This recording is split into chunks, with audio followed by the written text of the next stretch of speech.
Sophia Loren, l'eterna bellezza italiana e una delle attrici più riconosciute nella storia del cinema.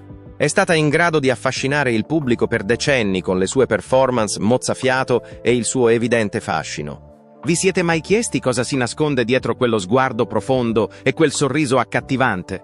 All'età di 90 anni, l'attrice rivela finalmente i segreti emotivi che hanno plasmato silenziosamente tutta la sua vita e la sua illustre carriera. La bella signora. La prima vita di Sophia Loren è stata tutt'altro che affascinante. La famiglia in cui la Loren è cresciuta era estremamente povera. Viveva nella casa dei nonni con la madre e un gran numero di altri parenti. In quella casa divideva la camera da letto con altre 8 persone. Un'infanzia atipica. Quella di Sofia Costanza, Brigida Villani Ciccolone, nata il 28 settembre 1934 nella clinica Regina Margherita di Roma. Riccardo Ciccolone, suo padre, era un ingegnere edile noto per aver adescato giovani attrici, in particolare Romilda Villani, madre della Loren. A Romilda, che aveva l'aspetto di Greta Garbo e il desiderio di diventare attrice, fu offerta l'opportunità di fare da controfigura della Garbo a Hollywood. Tuttavia, a causa di eventi imprevisti, lei e Sofia si trovarono in difficoltà quando Riccardo le lasciò. Il padre non volle riconoscere la sorella minore, Maria, nata nel 1938, e le negò il diritto di usare il nome di famiglia. Loren si recava dal padre solo di rado. La famiglia ne fu molto addolorata e anni dopo, quando Loren divenne famoso, pagò il padre affinché Maria potesse finalmente mantenere il suo cognome. Questo esemplifica il legame teso che esisteva tra i due. In uno dei quartieri più poveri d'Italia, vicino a Napoli, Loren trascorse la sua infanzia. Per sua madre era possibile esistere, ma i lussi che derivano dal lavoro nel mondo dello spettacolo sembravano essere fuori portata. Per tutta la giovinezza Loren ha lottato costantemente contro la fame. Sua madre chiedeva spesso l'elemosina e a volte tornava con solo una manciata di riso o una patata intera.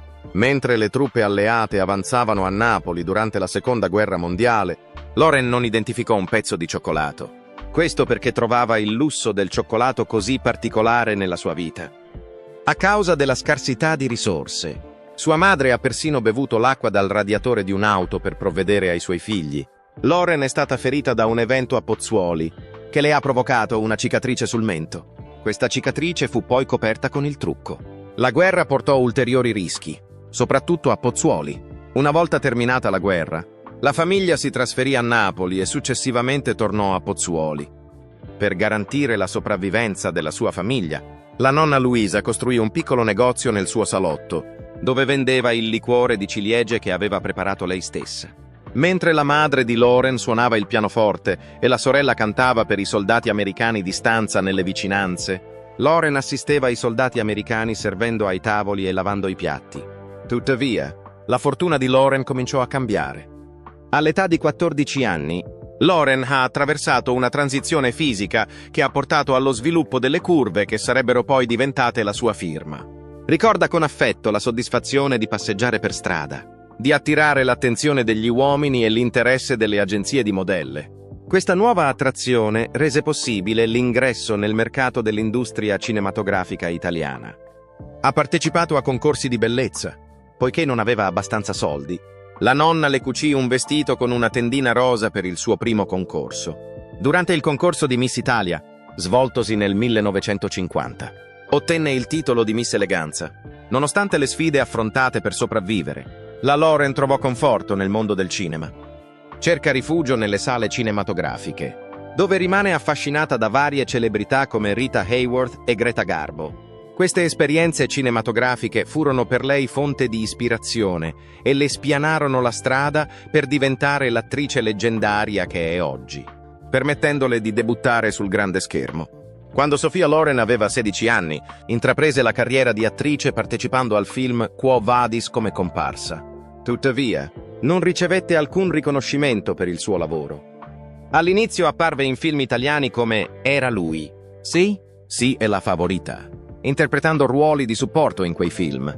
Il regista, Carlo Ponti, le diede una nuova identità, cambiandole il nome in Sophia Loren, ispirato all'attrice Marta Toren. Questo fu un momento cruciale della sua carriera, poiché segnò una svolta significativa. Il 1953 segnò il debutto della Lauren nel ruolo di protagonista dell'Aida, un'interpretazione che ottenne un'ottima accoglienza da parte della critica cinematografica. La sua svolta avviene quando viene scritturata nel film L'oro di Napoli, diretto da Vittorio De Sica, che la porta alla ribalta di un pubblico mondiale.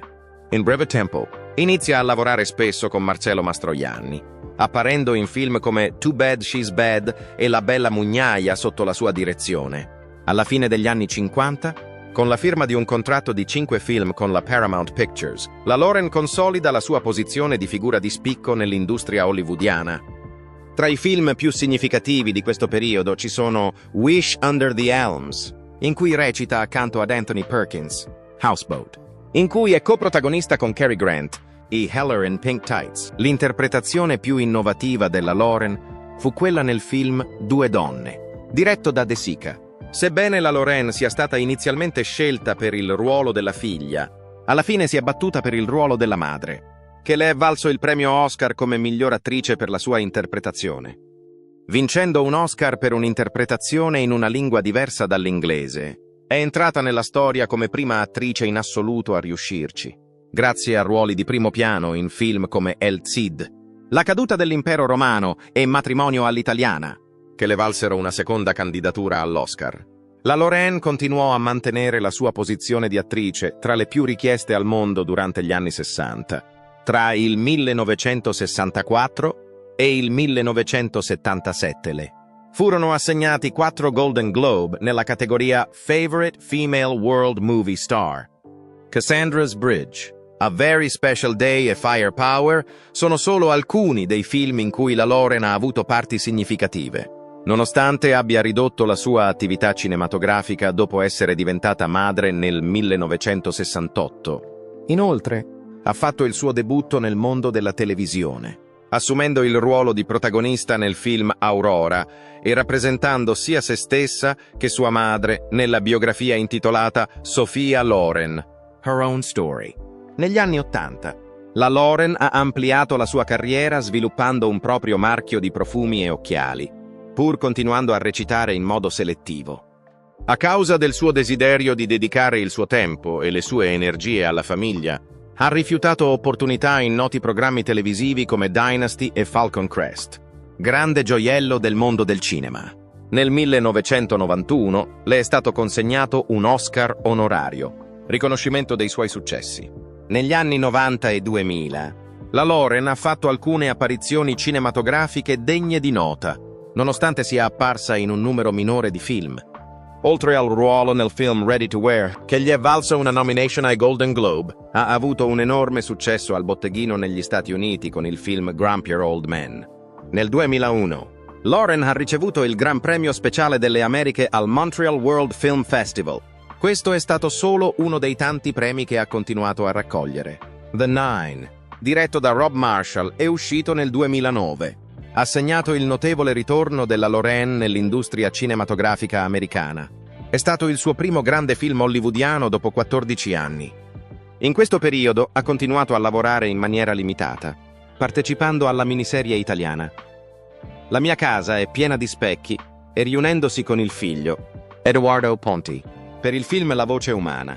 La sua parte più recente e apprezzata dalla critica è stata quella nel film La vita davanti, uscito nel 2020, in cui ha ottenuto un grande successo per la sua interpretazione. Grazie alla sua straordinaria carriera, Lauren ha ricevuto riconoscimenti su scala mondiale, tra cui un Oscar onorario nel 1991 e un Leone d'Oro. Alla carriera alla Mostra del Cinema di Venezia nel 1998. Oltre ai riconoscimenti ricevuti per il suo lavoro di attrice, la Lauren è stata una figura di spicco negli anni 90 per la sua fervente difesa dei diritti degli animali. Nel 2010, la Japan Art Association gli ha conferito il rinomato Premium Imperiale Award for Theatre Film. È proprio lui. Dopo il trionfo della sua interpretazione in La vita davanti, Sophia Loren si è presa un momento per contemplare i primi punti di riferimento che hanno avuto un'influenza significativa nel plasmare la sua traiettoria professionale. Senza dubbio, la sua partecipazione al concorso di Miss Italia nel 1950 è stata una di quelle occasioni significative. La notevole performance della Lauren Nonostante la sua poca esperienza, attirò l'attenzione di molte persone, tra cui il noto produttore cinematografico Carlo Ponti. Ponti, che aveva esperienza sia nell'industria dei concorsi di bellezza che nella produzione cinematografica, individuò subito il suo potenziale e le consigliò di cambiare il suo nome in Sophia Loren, sulla base della sua precedente esperienza. La Loren aveva l'impressione che la sua nuova identità l'avrebbe resa più attraente per il pubblico di tutto il mondo, in particolare di Hollywood. Ponti, che era già una personalità nota nel mondo del cinema italiano, era molto più anziano della Loren e aveva una famiglia propria. La relazione tra Loren e Ponti. I due si sono innamorati a prima vista. Quando avevo 16 anni e lui faceva parte della giuria di un concorso di bellezza a Roma, ci siamo incontrati per la prima volta. Nel 2019 ha dichiarato al Sydney Morning Herald. Abbiamo iniziato a frequentarci in questo modo. Inizialmente in modo piacevole, per poi passare a una relazione più seria. Il nostro affetto reciproco era genuino, nonostante il divario di età tra i due fosse di 21 anni, che per gli standard odierni, soprattutto se si considera l'infanzia della Loren, i due si legarono abbastanza velocemente. Mi fu subito chiaro che si trattava di una persona straordinaria. C'era qualcosa in lei che emanava un certo tipo di luce, come avrebbe detto Ponti a proposito dell'attrice. D'altra parte, egli stabilì prima di tutto uno stretto legame di lavoro con la giovane attrice. All'inizio, le due persone davano l'impressione di essere amiche a livello platonico. D'altra parte, il loro legame amoroso divenne di dominio pubblico quando Loren aveva 19 anni. Ponti è stato in grado di dare un sostegno emotivo e un senso di stabilità a Loren, che è cresciuto senza una figura paterna costante per tutta la vita. I due svilupparono un'amicizia più stretta, con Ponti che gli fece da guida e lo consigliò quando iniziò la sua carriera nell'industria cinematografica. La loro relazione sentimentale, d'altra parte, non fu priva di notevoli ostacoli. A causa dei principi cattolici conservatori dell'Italia, il divorzio non era consentito, il che rendeva le cose più difficili per la coppia dal punto di vista sociale e legale. Giuliana Fiastri, la prima moglie di Ponti, era ancora sua moglie all'epoca e la coppia aveva 2 figli, una femmina e un maschio. Nonostante ciò, Ponti fece una proposta di matrimonio alla Loren, che accettò con entusiasmo.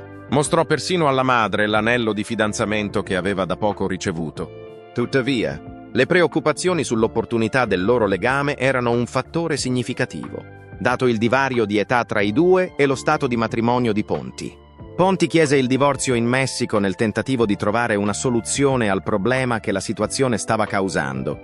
Nel tentativo di aggirare le severe norme sul divorzio in Italia, lui e Loren si sono trasferiti negli Stati Uniti e si sono sposati per procura. Nonostante ciò, il loro accordo è stato oggetto di controversie. Nonostante i due continuassero a mostrarsi come una coppia affiatata, le questioni legali portarono un ulteriore grado di difficoltà al loro rapporto.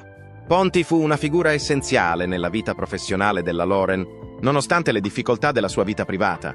Grazie alla partecipazione alla produzione di alcuni film hollywoodiani che misero in luce le sue capacità, l'attrice divenne una figura nota a livello mondiale. Nel 1960 la coppia si trasferì nuovamente in Italia, ma i problemi legali persistettero per tutta la durata del loro soggiorno. Quando furono portati in tribunale, contestarono di essere sposati secondo la legge e nel 1962 divorziarono. Ponti prese una decisione coraggiosa, elaborando una strategia per risolvere la questione del suo stato civile. Trasferitisi in Francia, lui, Giuliana e Loren ottennero il divorzio e la cittadinanza. Dopo aver trascorso l'infanzia in una famiglia disordinata, Loren desiderava una vita familiare conforme alle norme prevalenti nella cultura cattolica italiana dell'epoca. Una vera famiglia era ciò che desiderava avere, dichiarò in un'intervista a Vanity Fair nel 2012. È stato grazie alle esperienze vissute con mio padre che ho potuto avere un coniuge autentico, dei figli e una famiglia simile a tutte le altre, ma con Ponti non ci sarebbe riuscito. Almeno, non subito. Giuliana ottenne il divorzio da Ponti solo nel 1965 e l'anno successivo lui e Loren poterono sposarsi ufficialmente con una cerimonia civile a Sèvres, in Francia. Ora potevano vivere la loro vita senza la preoccupazione di dover affrontare conseguenze legali grazie al loro nuovo status di cittadini francesi, reso possibile dal primo ministro francese dell'epoca, Georges Pompidou. Il lungo processo per ottenere il loro matrimonio si era finalmente concluso e gli anni che seguirono resero il loro legame ancora più forte di prima. La coppia è stata sposata per diversi decenni, fino a quando Ponti è morto nel 2007 all'età di 94 anni, a causa di problemi ai polmoni.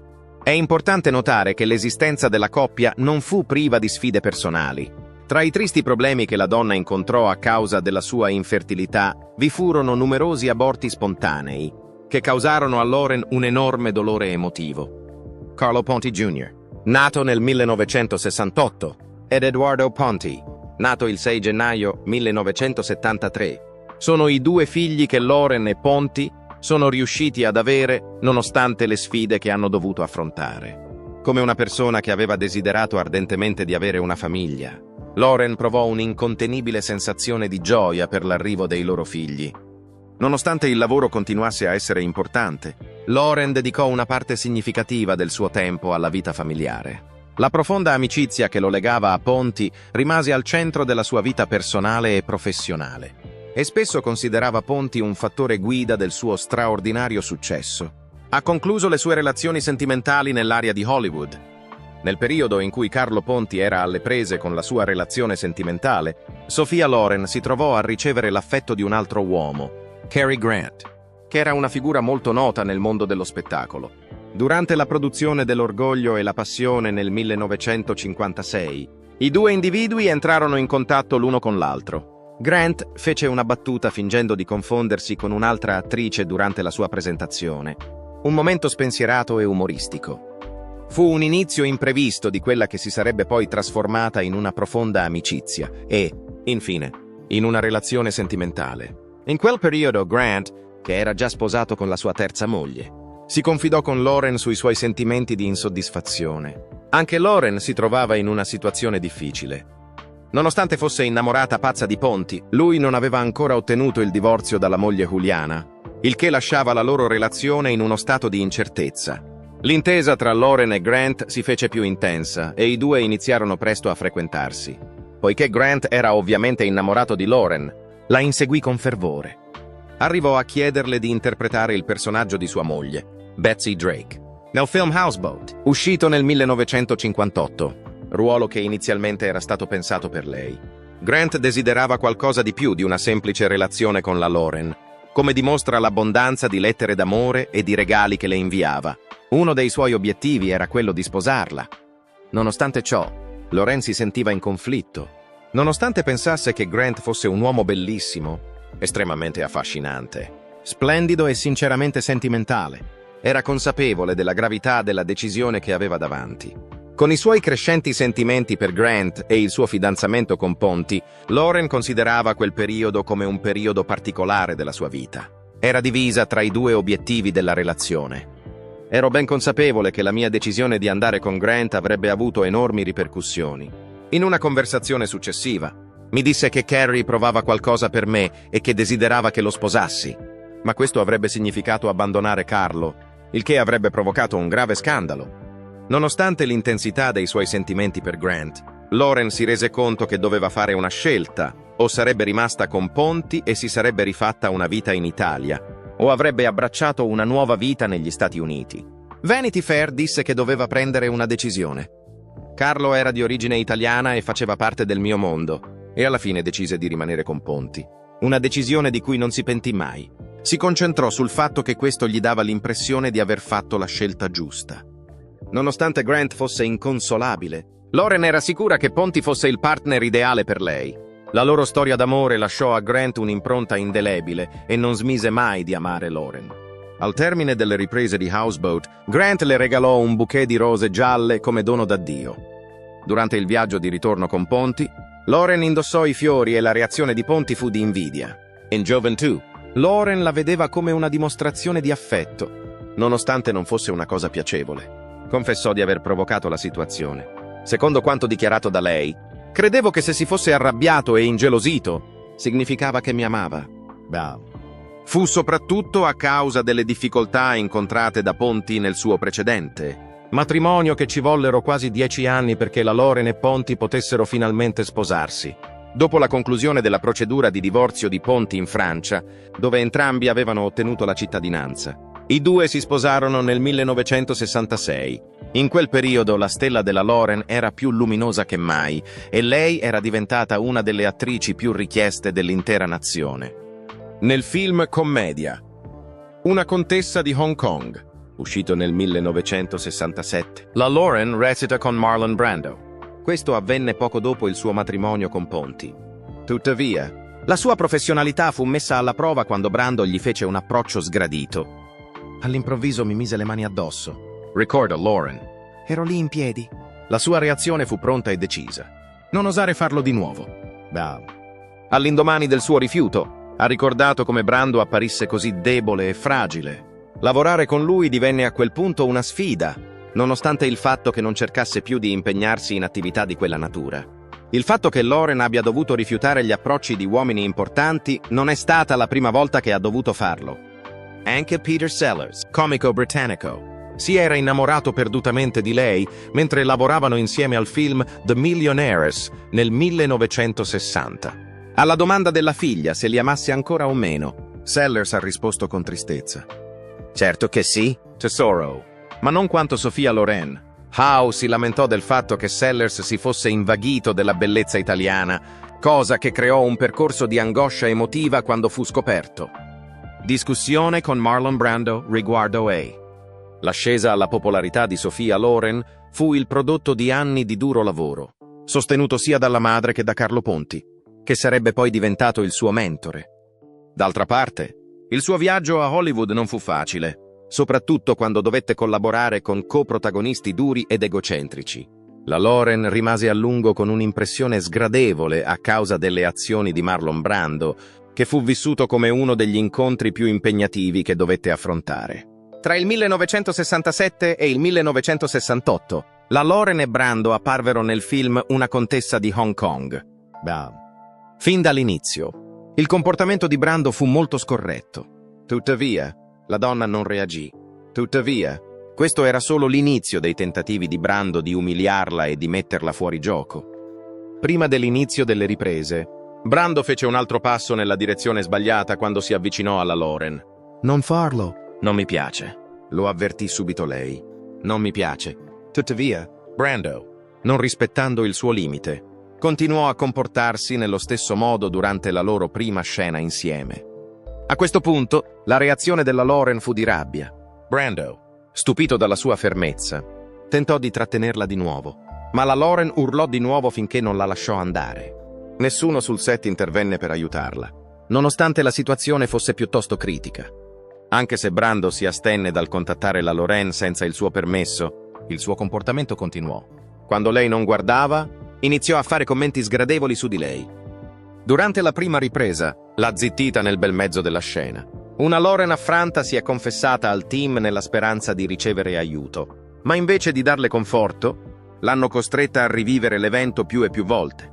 Le sue azioni erano un riflesso del suo ego, che aveva sperimentato come risultato del rifiuto di lei ai suoi desideri amorosi. Nonostante ciò, Sophia Loren prese posizione contro Brando e rifiutò che il suo comportamento avesse un impatto sulla sua carriera.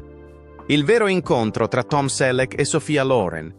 Tom Selleck è stato considerato un rubacuori di Hollywood per un periodo di tempo considerevole. È salito alla ribalta negli anni '80 e ha affascinato gli spettatori con il suo carisma. La curiosità del pubblico sulla sua vita privata è aumentata di pari passo con l'aumento della sua fama. Dal 1983, Tom è sposato con la sua seconda moglie, Gilly Mack, e la loro storia d'amore è diventata una vera e propria leggenda di Hollywood. Oggi Tom ha 79 anni e recita nella serie televisiva Blue Bloods. Alla fine degli anni '80, quando l'attraente attrice italiana Sophia Loren si trasferì nella casa accanto alla coppia, il matrimonio di quest'ultima divenne oggetto di curiosità da parte dell'opinione pubblica. Si vociferava che Tom e Gilly fossero stati infedeli l'uno all'altra, il che gettava un'ombra sulla loro vita privata. A quel punto, con la nascita della figlia Hannah, nel 1988, Tom e Gilly si sono stabilizzati in uno stile di vita più tranquillo e si sono trasferiti in un ranch nella contea di Ventura, in California, originariamente di proprietà di Dean Martin, con una superficie totale di 65 ettari. Lì hanno vissuto un'esistenza tranquilla, con Tom che ha spesso raccontato i piaceri della vita nel ranch, come la cura dei fiori, i viaggi nella proprietà con il suo veicolo fuoristrada e il piacere di un ritmo di vita più rilassato, lontano dalle luci della ribalta. Tuttavia, la vita del ranch fu portata all'attenzione del pubblico quando la Lauren e suo marito, il defunto regista Carlo Ponti, acquistarono una proprietà di 40 acri esattamente accanto al ranch. In un'intervista piena di comicità, Tom indicò che il consenso di Gilly sarebbe stato concesso solo se l'incontro fosse avvenuto in condizioni adeguate. Mi chiese se volevo un caffè se stavo andando da Home Depot. E Sofia, che era in piedi nel suo atrio e indossava un accappatoio, mi chiese la stessa cosa. «Tommaso, vuoi un cappuccino?» Dopo sarebbe potuta entrare, disse ridacchiando. Ma ciò non avvenne e lei finì per vendere il terreno. L'attore Jamie Foxx ha acquistato il ranch dopo che Sofia ha lasciato la California e lo ha messo in vendita. Jamie Foxx è stato l'acquirente della proprietà. L'iconico sguardo laterale che si vede lanciare Sophia Loren nello scatto con Jayne Mansfield è spiegato da lei stessa. Nonostante sia stata scattata 67 anni fa, questa classica fotografia di Sophia Loren e Jayne Mansfield continua a essere indimenticabile, soprattutto per il famoso sguardo laterale che la Loren rivolge alla Mansfield. È stato uno degli eventi più discussi nella storia della fotografia dei paparazzi ed è stato immortalato durante una festa a Beverly Hills nel 1957.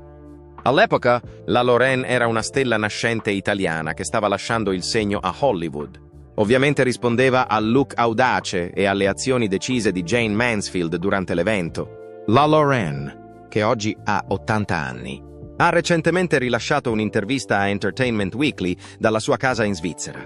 Nel corso della discussione, ha riflettuto sull'occasione che ha portato alla creazione di uno dei film più iconici della storia della cultura popolare. Sì, la Paramount aveva organizzato una festa per me, ha ricordato la Loren. Sono andata alla festa.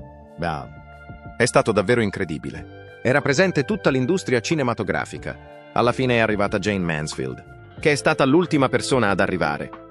Per me, è stato allora che la situazione si è fatta davvero interessante. Loren ha fornito una spiegazione quando gli è stato chiesto cosa ha fatto Mansfield al suo arrivo. Immediatamente si è diretto verso il mio tavolo. Non avevo dubbi che tutti stessero osservando. Quando si sedette, dissi, date un'occhiata alla foto. Dopo una breve pausa, Loren si lasciò andare a una leggera risata. Dove sono i miei occhi? Sto guardando i suoi seni perché avevo paura che mi cadessero nel piatto, ha detto. Sto chiaramente mostrando i segni del terrore sul mio viso. Era terrorizzata dal fatto che tutto quello che aveva nel vestito sarebbe esploso. Boom! E che finisse su tutto il tavolo.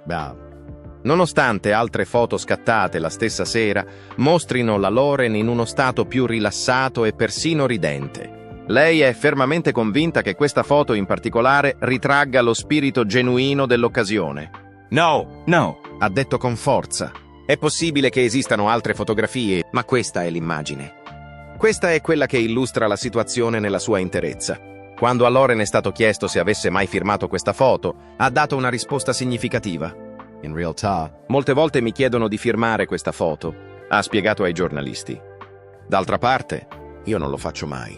Non desidero interagire con lei in alcun modo, forma o modo. Inoltre, per rispetto a Jayne Mansfield, che non è più tra noi, vorrei esprimere la mia tristezza. E non c'è altro da aggiungere.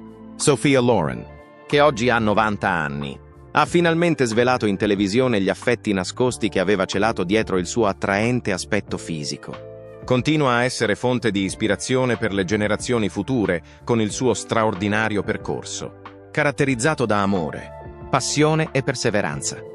Cosa ne pensate delle storie d'amore che Sophia Loren non ha ancora raccontato? Quali sono le cose inaspettate che vi sono successe? Le vostre opinioni sono molto apprezzate, quindi condividetele con noi nella sezione commenti qui sotto. Se questo video vi è piaciuto, lasciate un mi piace e non dimenticate di iscrivervi al nostro canale per scoprire altri intriganti racconti dell'epoca d'oro di Hollywood. Vi ringraziamo per averci seguito e speriamo di rivedervi presto.